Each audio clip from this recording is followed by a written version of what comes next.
Aquí en Esferas de Poder vamos a dar la bienvenida al ingeniero Eduardo Estrella, candidato presidencial del Partido Dominicanos por el Cambio. Muchísimas gracias por el honor de acompañarnos aquí en Esferas de Poder, ingeniero. Muchas gracias a ti, Federico, por la oportunidad y la invitación a compartir en tu programa con el pueblo dominicano.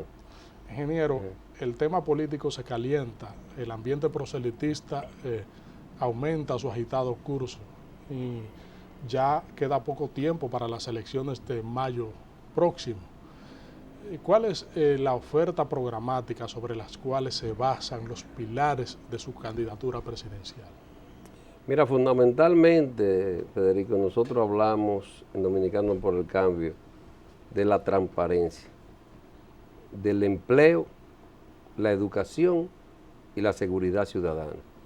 Yo creo que esos son los ejes fundamentales del gobierno que necesita la República Dominicana, en donde la gente, cuando hablo del empleo, todo lo otro se mueve alrededor de esas tres variables que te digo. Cuando tú educas a un pueblo, le das educación, tú al pueblo lo capacitas, lo preparas y lo pones en condiciones de trabajar y de que sea una sociedad que pueda competir. Cuando nosotros hablamos de empleo, tú con eso dignificas precisamente al estudiante que se sacrificó en estudiar, ¿entiendes? Que lo hace porque todo el mundo quiere mejorar su calidad de vida y porque trae bienestar a la familia dominicana. Es decir, el empleo, ¿por qué es tan fundamental? Porque desde el Estado tiene que venir una política de dinamizar el aparato productivo nacional.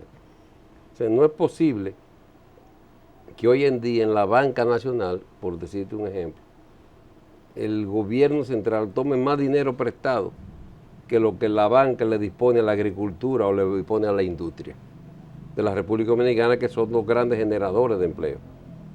Entonces, nosotros vamos enfocados hacia ahí, porque tú también dándole empleo a un país, tú le estás dando concomitantemente la seguridad social, que entra al régimen contributivo. Nosotros decimos, se habla mucho en la República Dominicana de la tarjeta de solidaridad. Eso es muy importante. Pero qué bueno sería, y es lo que nosotros planteamos, ir cambiando la tarjeta de solidaridad. El que tenga una tarjeta de 1.500 pesos, que nosotros le digamos, te cambiamos la tarjeta de 1.500 pesos de solidaridad por un empleo digno de 10.000 pesos. ¿Qué la gente tú crees que vaya a preferir? Tener el empleo, porque con el empleo tiene también la seguridad social y se siente útil, se siente productivo y dice, yo comienzo ganando eso, pero sé que voy a tener la oportunidad y yo después voy a ganar más, yo me voy a proyectar y yo en el futuro tal vez tendré mi propio negocio, mi propia empresa. Pero si la gente no tiene un comienzo, no puede desarrollarse después en su carrera, en su profesión, en lo que estudió. El tema, por ejemplo, de la educación, de la seguridad ciudadana, de la salud, ¿cómo puede ser enfocado de manera propositiva a los fines de que rindan mejores frutos hacia la ciudadanía? Fíjate eso que te decía, la seguridad ciudadana, lo que tú hablabas. Aquí se necesita un gobierno de mano firme contra la delincuencia y contra la corrupción en la República Dominicana. Cuando hablamos de mano firme es que la gente sepa que hay un castigo, que el que comete un acto delictivo se va a castigar, pero también con eso tiene que venir un apoyo a la institución que está llamada a llevar el orden, un apoyo a la Policía Nacional. ¿En qué debe ir ese apoyo? En equipo, en vehículos, en medios de comunicación. Prácticamente aquí la policía, tú ves los policías en la calle patrullando y no tienen un radio, y los delincuentes están mejor provistos prácticamente muchas veces que ellos. Pero también cuánto gana un policía, cuánto es la seguridad, cuál es el proyecto de construcción de vivienda para los policías y los oficiales. O sea, ¿qué apoyo le estamos dando a esa familia, de ese policía que se dedica 20, 30 años arriesgando su vida cada día? ¿Entiendes? Vamos a aumentar en la Policía Nacional el patrullaje preventivo, es decir, la parte de la prevención del delito. hay que castigar el delito después que se comete, pero lo más importante es lograr que el delito no se llegue a cometer. Porque después que hay un asesinato, el muerto, nadie lo revive. Tú puedes castigar al que cometió el hecho, pero tú no puedes revivir a esa persona. Entonces tenemos que aumentar el patrullaje en este país, que la gente se sienta seguro de andar en las calles, que los niños se sientan seguros de desplazarse hasta las escuelas. Ya la gente aquí no se siente seguro en ningún lugar. Y la mujer y el hombre de trabajo, la juventud que sale a divertirse, siente que tiene que cerrarse en sus hogares y se le está dejando las calles a los delincuentes. Entonces, tiene que venir una política de que tenga voluntad firme desde el gobierno central. Que haya una voluntad política para eso. ¿Cuáles son los mecanismos más adecuados que entiende usted, metodológicamente hablando, serían más factibles para el combate a la corrupción administrativa? La prevención y el castigo. Nosotros pretendemos que sea un Contralor General de la República independiente del Poder Ejecutivo, que empiece a crear las normas, los controles y llevarlas a cabo, porque no es hacer más leyes, las leyes están hechas. Lo que hay que llevar su aplicación a cabo en las diferentes instituciones y que todo el mundo sepa que el que mete la mano es para la cárcel que va y que el ejemplo viene de arriba. Ahora, ¿qué pasa en este país? Que todavía no conozco el primer político preso por acto de corrupción. Entonces, si no hay sanción, si no hay castigo, lo peor en un delito es cuando no hay castigo, porque eso lo hace que se propague más. Porque todo el mundo dice, si no están castigando a los que cogen y se hacen de dinero rápidamente, entonces yo también lo puedo hacer porque a mí no me va a pasar nada. Entonces, si se toman esas medidas, si se ponen a funcionar los organismos de persecución, hay un departamento de PRECO, ¿y qué está haciendo eso? Llegan supuestamente las auditorías de PRECO y ahí duermen el sueño eterno. Y supuestamente ese departamento se formó para eso. Entonces sencillamente es aplicar la ley y poner a funcionar los organismos del Estado, el Ministerio Público, la Contraloría de la República, la Cámara de Cuentas, y tú verás cómo se para la corrupción en este país. Realmente durante todas las campañas electorales este es un tema muy debatido y hay muchas proposiciones, discusiones de proyectos de leyes, acciones, propuestas de acciones de prevención, pero finalmente los índices reflejan que el tema sigue igual por décadas. Porque no hay la voluntad política, pero la diferencia, y tú dirás, bueno, pero ¿qué me asegura a mí que usted lo va a hacer diferente? Bueno, que yo fui funcionario público y pasé por donde había, y gracias a Dios salí con mis manos limpias. Y nadie puede hablar de un acto de corrupción en una gestión cuando yo estuve como director de INAPA o como secretario de Obras Públicas, o que por mi mano pasó el hombre del maletín cuando fui senador de la República. Esa es la diferencia. Ciertamente. En términos de violencia y delincuencia, bueno, la gente habla de métodos, por ejemplo, de prevención y mecanismos de represión, de aplicación de los sistemas de consecuencias, de propuestas de endurecimiento de las leyes. Actualmente, por ejemplo, cursan 2 propuestas de leyes tendentes a modificar tanto el Código del Menor para aumentar las penalidades a los menores en conflicto con la ley, como el Código Procesal Penal para ampliar los plazos y restringir más los mecanismos de movilidad de los imputados. ¿Realmente cree usted que esto puede llenar las expectativas en un combate efectivo a la delincuencia? No completamente. Ahí vuelvo a la prevención. Lo primero es, vamos a buscar la causa para que esos menores no cometan actos delictivos. Vamos a ver qué está pasando en la familia, qué está pasando en el empleo, qué está pasando en la educación, si esos jóvenes están yendo a la escuela. Ahora, yo estoy de acuerdo después de cierta edad que se castigue más al joven que haga un acto delictivo. Ahora, yo quisiera también que se le aumentara más las penas a los adultos que utilizan los jóvenes para hacer actos delictivos. A los adultos que buscan los jóvenes para traficar con droga. A los adultos que llevan a los niños a las esquinas desde temprano a pedir dinero y hacer un peaje con una alcancía para después yo coger ese dinero. Yo entiendo también que por ahí se tiene que atacar ese problema. O sea, no es solo por un lado, es un problema más amplio, más coyuntural, y en donde, reitero, ahí también tiene que haber la voluntad política para que se apliquen esas medidas de sanción. Porque vuelvo y te decía, no es solo poner las leyes. Aquí este país está lleno de leyes, pero muchas de esas leyes no se aplican. O se está aplicando la ley de educación del 4%. O se está aplicando la ley que tiene que ver con el envejeciente dominicano, que yo la sometí en el año 97 y se promulgó y tiene 14 años y no se ha puesto en vigencia.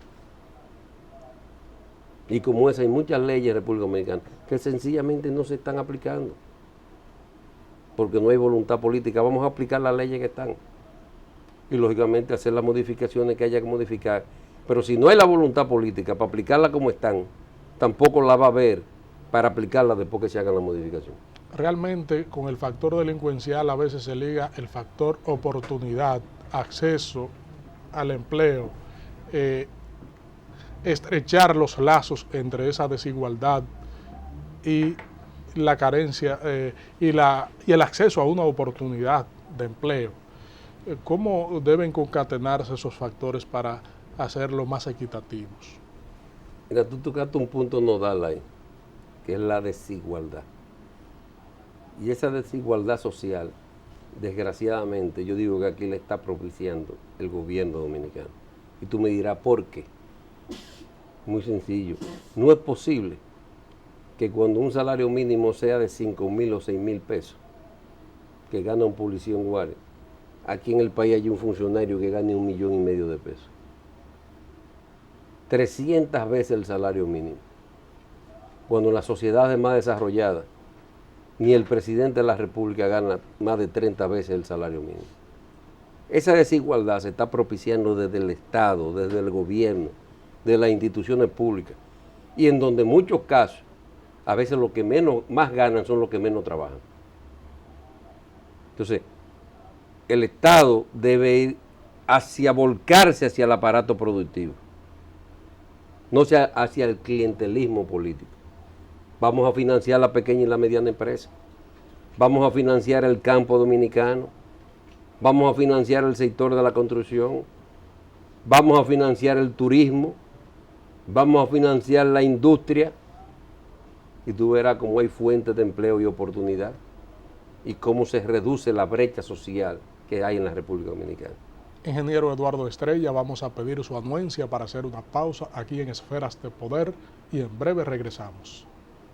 Ingeniero Eduardo Estrella, usted tocó un tema nodal, que es el asunto de empleo y la creación de mecanismos de producción para la sostenibilidad de la ciudadanía. Recientemente, una estadística emitida por el Ministerio de Trabajo refleja la existencia de un 34% de jóvenes desempleados y que están sentados en su casa porque no se han incorporado a la producción, a ese elemento que sostiene el ser humano como es el trabajo. ¿Qué mecanismo, entiende usted, ayudaría a mejorar esa calidad del empleo y el acceso de jóvenes que quizás no se sienten estimulados con los estudios y con el trabajo? Mira, hay dos renglones vitales del país que son los más marginados en empleo, que es la juventud y la mujer dominicana. Pero en la parte de la juventud y de la mujer, nosotros tenemos un proyecto que se llama Del Primer Empleo. ¿En qué consiste eso que se hizo en Chile? En que normalmente las empresas, a los jóvenes que van a buscar trabajo por primera vez, le dicen, yo no te puedo dar un empleo porque tú no tienes experiencia. Y el joven dice, ¿y cómo voy a tener experiencia si no me dan empleo? O sea, no se sabe si es primero el huevo o la gallina, como se dice. Entonces, este proyecto o este programa, ¿en qué consiste? en que el gobierno le dice a todas las empresas, a todos los empleadores, cada vez que tú me emplees un joven que nunca haya trabajado en tu empresa, o una mujer, si esa persona va a empezar ganando 20,000 pesos, por el primer año, la mitad del sueldo yo la pago. 10,000 pesos son por parte del gobierno. Entonces ya la empresa dice, bueno, ya ahora me sale atractivo porque la mala pago la mitad. Hay jóvenes que me decían, pero entonces en eso yo voy a cobrar al mes 2 sueldos, uno del gobierno. No, el programa es sencillo. La empresa le paga al joven, es su empleador directamente. Ahora, a final de año, el Estado dice, ¿cuánto tú pagaste por ese joven? 10,000 pesos por 12 meses son 120,000 pesos. Entonces, esos 120,000 pesos que me tocaba a mí, descuéntalo de lo que tú tienes que pagar de impuestos. Es deducible del impuesto. Y entonces ese se llama, ese es el anzuelo, ese es el atractivo para que se emplee a los jóvenes que no tienen trabajo. Entonces, al año, ese programa entonces pasa con otro joven. Y hay gente que dice, bueno, pero desde que quiten eso, entonces van a sacar a ese muchacho. No, porque entonces ya al año, cuando el joven ya ha demostrado con su capacidad, con su conocimiento, con su entrega, que es un buen empleado y que ha ayudado a aumentar la producción de la empresa, entonces va a ser la empresa la que no quiere que ese joven se vaya. Pero ya está dentro. Entonces es un proyecto que ha dado resultados en otros países como Chile y que nosotros en Dominicanos por el Cambio vamos a aplicar desde el momento que lleguemos al gobierno. Porque la juventud dominicana necesita más oportunidad. Eso es lo que la juventud pide, oportunidad. Porque está haciendo el esfuerzo para trabajar, es decir, está haciendo primero el esfuerzo de estudiar y quiere la oportunidad de poder trabajar. ¿Qué tipo de garantías entonces debe propiciar el Estado, aparte de esa que usted ha explicado, para que ese joven que dura, por ejemplo, 4, 5, 6 años en la universidad, no salga con la mano pelada para la calle a buscar empleo o, en su defecto, a ensancharse en el mecanismo informal de subsistencia? No, una bolsa de empleo, pero hay algo muy importante que tú dijiste. También el Estado tiene que asumir el papel y la responsabilidad, junto con la universidad, de orientar y el sector productivo, de hacer una evaluación. ¿Qué tipo de carrera necesita el país fundamentalmente? ¿Qué tipo de carrera necesitan las empresas? ¿Qué tipo de carrera necesita el turismo? ¿Qué tipo de carrera necesita la pequeña y la mediana empresa y necesita el campo dominicano? Hacia esa carrera universitaria o técnica es que debe ir enfocado el apoyo y el financiamiento del gobierno. Entonces, ¿en qué va a consistir eso? Te dice, mira, las carreras que se necesitan son ingenieros de sistema, por decir un ejemplo, o agrónomo, o ingeniero en telemática, lo que sea. Entonces, el Estado dice, si tú estudias esa carrera, tienes una beca del Estado para que puedas estudiar y va a tener un trabajo medio tiempo. Ahora, si tú decides por tomar otra carrera que no sean de la más necesaria para el país, entonces ya tú no tienes esa beca, tú la puedes estudiar, pero a tu riesgo. Y tampoco ya en esa carrera nosotros te damos una seguridad de empleo. Ahora, si tú estudias las carreras que el país está necesitando, el Estado es compromisario y te asegura que desde que tú salgas vas a tener empleo. Porque hacia ahí es que y por eso el país necesita un programa a 20 años. Eso es lo que han hecho las economías que se han desarrollado como Taiwán, como China, que el país dice, ¿qué queremos y hacia dónde vamos como nación? ¿A dónde que se va a proyectar la inversión pública y la inversión privada? ¿Hacia dónde vamos? ¿En qué somos competitivos? ¿En qué podemos meter el dinero para que como país saquemos beneficios? Que podamos ser competitivos en la exportación. Entonces, hacia esas áreas como nación, decimos con las universidades y con la industria, bueno, estas son las carreras fundamentales que el país necesita y hacia esa carrera se le va a dar apoyo. Yo te aseguro que si eso se hace en el país, baja significativamente el desempleo de la juventud dominicana, junto con el programa del primer empleo. Usted participó en un evento muy importante que organizó la Asociación de Industrias de la República Dominicana, donde se presentaron los ejes fundamentales sobre los cuales pudiera basarse un programa del próximo gobierno. ¿Con cuáles de esos elementos usted se siente más identificado y en caso de usted salir electo en las próximas elecciones, cuáles usted aplicaría con mayor rigor y al inicio de la gestión? Mira, si eso lo planteó el Consejo Nacional de Hombres de Empresa, que abarca más, no solo de industrial, sino todo el sector productivo del país. Y yo decía ahí que prácticamente coincide más de un 90% con el programa de gobierno dominicano por el cambio. Porque ¿qué hablan los empresarios ahí? Nosotros hemos hablado de reducir el ITEVI del 16 al 10%, ampliando la base impositiva sin que afecte los productos de primera necesidad. Eso lo planteó el CONE. Y nosotros lo hemos venido diciendo.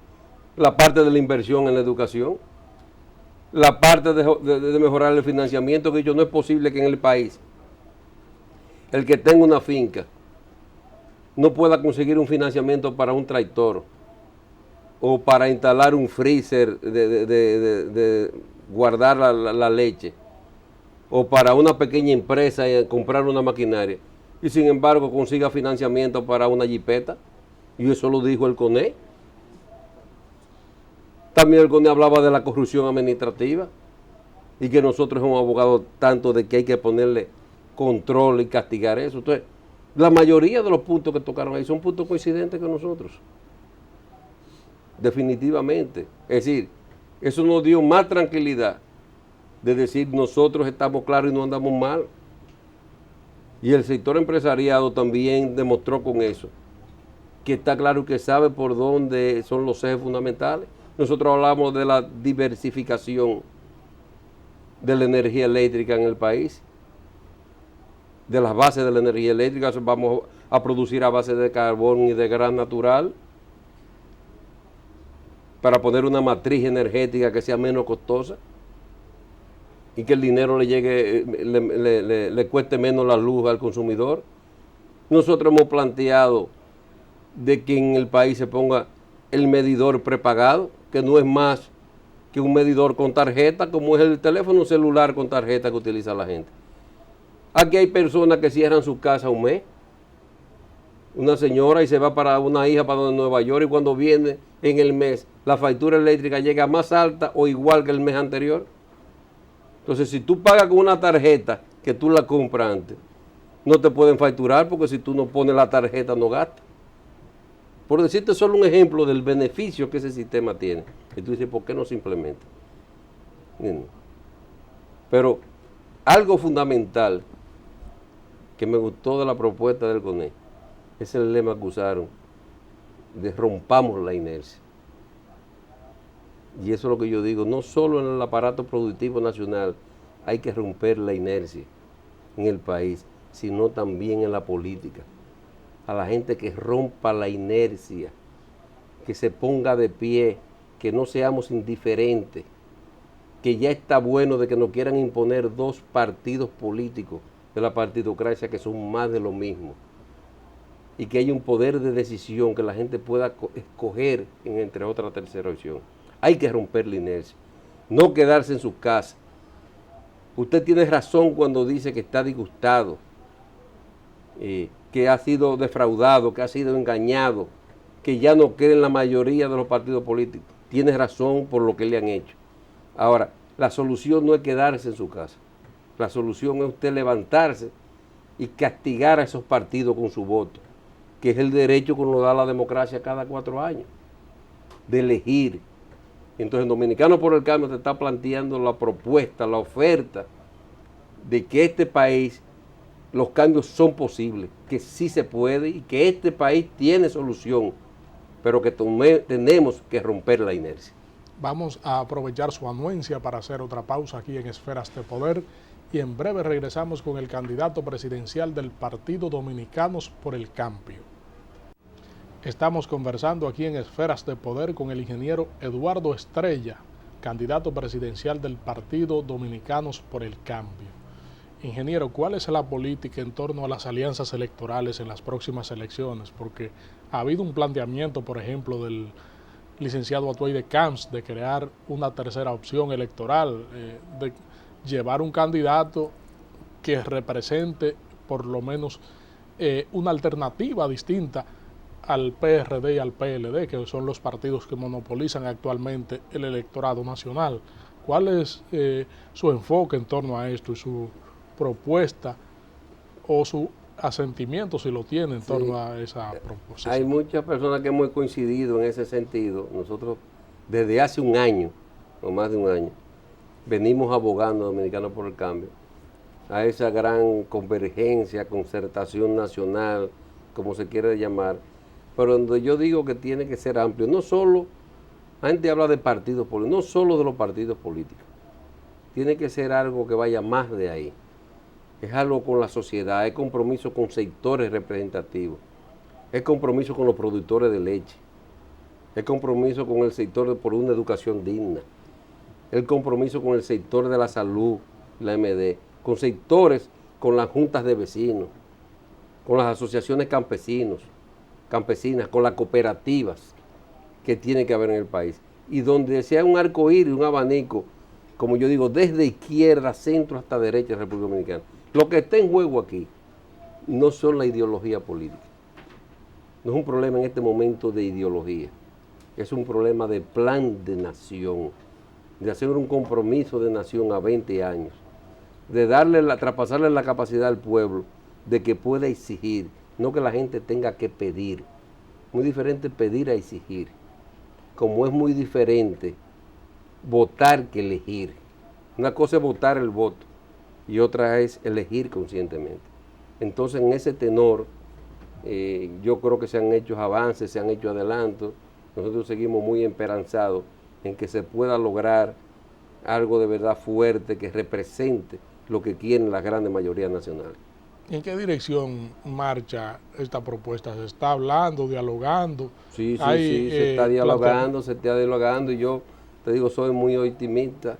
Siempre uso la expresión a veces, no hay que poner la carreta delante de los bueyes, pero yo creo que eso va por buen camino. ¿Hay un planteamiento formal ya en este sentido? Han habido planteamientos, sobre todo primero de poner en claro las bases programáticas, porque no es de hablar de una persona. A veces la gente se concreta, ¿quién es un candidato? No. Más que primero decir un candidato, es decir, cuál es la plataforma, cuáles son los puntos convergentes, en base a qué se va a hacer eso, cuál es la propuesta hacia la nación. Yo creo mucho en eso. ¿Cómo entonces pudiera, o qué mecanismo pudiera emplearse ya para...? El mecanismo se va buscando. Sí. Eso del mecanismo no es la parte que a mí me preocupa mucho, sino que eso se pueda concretizar y lograr por el bien del país. Ingeniero, en la Junta Central Electoral sigue la discusión en torno al impasse, al escarceo originado con el Centro de Cómputos o la Dirección de Informática. Han habido reuniones entre el PRD y el PLD con la mediación de Monseñor Agripino Núñez Collado y no se ha visto todavía un punto de avenencia, aunque se califican como positivos los avances que se han logrado. ¿Cuál es su enfoque, su posición en torno a este impasse? No, nuestra posición fue clara. Ya nosotros como partido, cuando se nos llamó, hicimos una propuesta, dejamos dos planteamientos dentro de la Junta y nosotros tenemos confianza de que la Junta Central Electoral, con la prudencia, la moderación que se requiere en este momento, va a tomar la mejor medida posible, la mejor decisión en bien de la transparencia del proceso electoral. Porque fíjate algo que tenemos que ver muy bien, esta es una junta, y yo diría especial, porque es una junta que va a tener la oportunidad, si se quiere, el compromiso histórico, si se quiere, de organizar dos elecciones presidenciales. Porque va a organizar estas elecciones, y como es una junta por 6 años, le toca también organizar las próximas elecciones presidenciales y congresionales que va a tener el país. Entonces yo estoy confiado que de ahí salga la mejor decisión por el bien de la Junta, de los partidos políticos, pero por el bien sobre todo de los votantes dominicanos. ¿Qué está haciendo Eduardo Estrella de aquí a las elecciones de mayo próximo? ¿Cuáles son las tareas principales los flancos fundamentales en esa política de trazarse la atracción del electorado nacional? Fundamentalmente esos segmentos que tú hablas ahorita, la juventud, la mujer dominicana, el hombre de trabajo, desplazándonos por diferentes puntos del país, estando en contacto, como te digo, con sectores representativos, sectores productivos. La gente quiere el político que escuche y que se comprometa, que conozca la problemática nacional, que esté identificado con su planteamiento, pero también que sea creíble. Porque con nosotros una comunidad le decimos que nos comprometemos a hacer algo, es porque a esa comunidad también nosotros le podemos decir, cuando tuvimos la oportunidad como ministro de Obra Pública, hicimos tal cosa. Entonces ya a la gente le gusta que le hablen con el ejemplo. Como yo he dicho, aquí hay mucha gente que habla de seriedad, pero a mí me gusta que se hable de seriedad cuando usted ha pasado por donde hay y no ha metido la mano. En un pueblo lleno de necesidades, que la gente ya se ha acostumbrado a recibir del político cada vez que llega a un barrio algo que pueda saciar su sed. ¿Cómo romper ese hielo para tratar de que la población entienda lo que más le conviene? La población muy inteligente. Hablando. Ellos saben, ellos dicen, ellos saben cuáles son los que pueden llevar y traer. Nosotros le decimos, a esa gente cójale todo lo que le den. Ahora, ya la población está consciente que uno le dice a la gente, oye, el que trae algo, lo que tú tienes que preguntarte, lo que te está dando es de su bolsillo o del erario público, ¿de dónde salió ese dinero? Ahora, y decirle a la gente, no es pedir, porque si la gente se diera cuenta de la cantidad que paga de impuestos, Federico, cuando tú a un joven le dicen una tarjeta de llamada tú de 300 pesos, tú pagas 100 pesos de impuestos. Y cuando tú le dices a un motoconcho con 3 galones de gasolina al día que tú compres, le paga al gobierno más de 225 pesos. Y que la gente se vea lo que paga. Entonces tú le dices a la gente, usted no tiene que, cuando le arreglan una calle, eso verlo como un agradecimiento y como un favor, porque es una obligación del Estado. Y cuando en una campaña le vienen a comprar su conciencia con 10 fundas de cemento, con 100 bloques, a esa familia usted tiene que decirle lo que usted ha pagado en su trayectoria de vida. El Estado tiene un compromiso con usted de una vivienda, no de 10 bloques, de 100 bloques.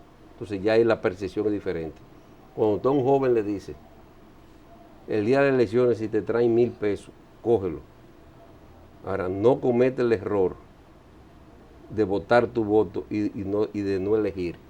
Porque si lo hace, y nosotros ya en modo de chanza le decimos, esa va a ser la resaca que te va a durar más tiempo, porque te va a durar 4 años.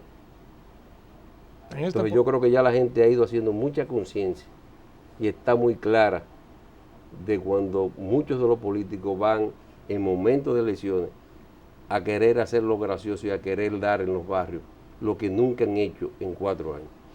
En un proceso electoral, máxime cuando se va a elegir al presidente de la República, son múltiples los coqueteos y las ofertas de apoyo, de alianza. ¿No le ha llegado, Eduardo Estrella, alguna propuesta de acompañar a uno de estos partidos mayoritarios o ser candidato vicepresidencial o, en su defecto, ir aliado a las próximas elecciones en esta coyuntura? Tú sabes que a mí no me llegan muchas cosas de eso, porque muchas veces ellos saben a quién le plantean eso. Ellos saben quién están a veces en el mercado de las ofertas y los valores.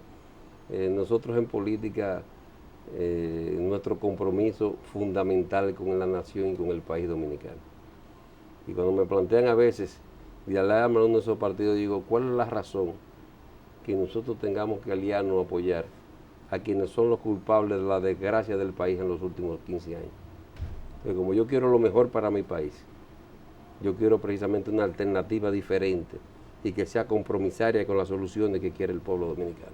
Le hago la pregunta porque usted es un hombre de Santiago, del Cibao, una plaza muy importante y apetecida por los políticos. Nos sentimos ser un hombre del país, sí, un compromiso con el país, con la nación dominicana, con la frontera de este país que está tan olvidada, con el sur, con las zonas deprimidas de aquí que no tienen doliente. Nosotros nos sentimos ser también de esos lugares. Ya, ingeniero, ya por último, usted tiene más o menos los ejes fundamentales, con el permiso de los amigos televidentes, aquí en su programa de gobierno, un resumen que habla de la reforma del Estado, por ejemplo. ¿Qué necesita el Estado para seguir transformándose y fortaleciéndose institucionalmente? Mira, un Estado que nos salga menos caro a los ciudadanos y que sea más eficiente, que haya menos burocracia, que haya menos corrupción. Aquí a veces para usted hacer algo necesita hacer 17 trámites y 17 permisos. Y tal vez eso se convierta en 17 meses para hacer eso. Que no tenga que haber 12 instituciones relacionadas con una sola situación, vamos a decir. En tránsito, el tránsito terrestre hay 17 instituciones que tienen que ver con tránsito, o 12 instituciones. En la construcción de vivienda del Estado hay más de 6 o 8 instituciones que tienen que ver con la construcción de vivienda, pero es cuando menos viviendas se están construyendo. Entonces tiene que ser un Estado, concentrar muchas áreas del Estado para hacerlo más eficiente y menos costoso. Por eso que decimos una transformación del Estado dominicano, para que opere, para que funcione y para que sea eficiente. Vamos a permitir que usted haga una exhortación final ya aquí en Esferas de Poder. Mira, la exhortación al pueblo dominicano que decía que no pierda la fe, que no pierda la esperanza y la decisión. Y más que seguir haciendo una exhortación, una petición, nosotros tenemos una propuesta programática de gobierno, pero tú tienes un programa que se llama Esfera de Poder. Tú eres un hombre que conoce mucho del poder y que tiene muchas ideas que también nosotros nos sentiría muy bien, que un hombre como tú aporten ideas en un programa de gobierno nosotros que estamos elaborando por la solución del país. Yo me siento muy complacido, muy satisfecho de venir aquí y felicitando con un profesional como tú, desde este medio televisivo y de otros medios escritos, esté haciendo el servicio que le está haciendo a la nación dominicana. Muchas gracias, ingeniero. Para nosotros ha sido un gran placer y honor recibirle aquí en Esferas de Poder, para usted dirigirse a los amigos televidentes como siempre lo ha hecho en su devenir, tanto público como privado, con toda la coherencia que le ha caracterizado.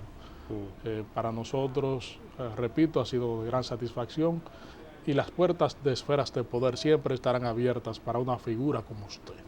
Muchas gracias, Federico. Gracias a ustedes, amigos televidentes, hemos contado con la comparecencia del ingeniero Eduardo Estrella, candidato presidencial del Partido Dominicanos por el Cambio. Les invitamos a que nos acompañen en el próximo contenido de Esferas de Poder. Federico Méndez se despide de ustedes.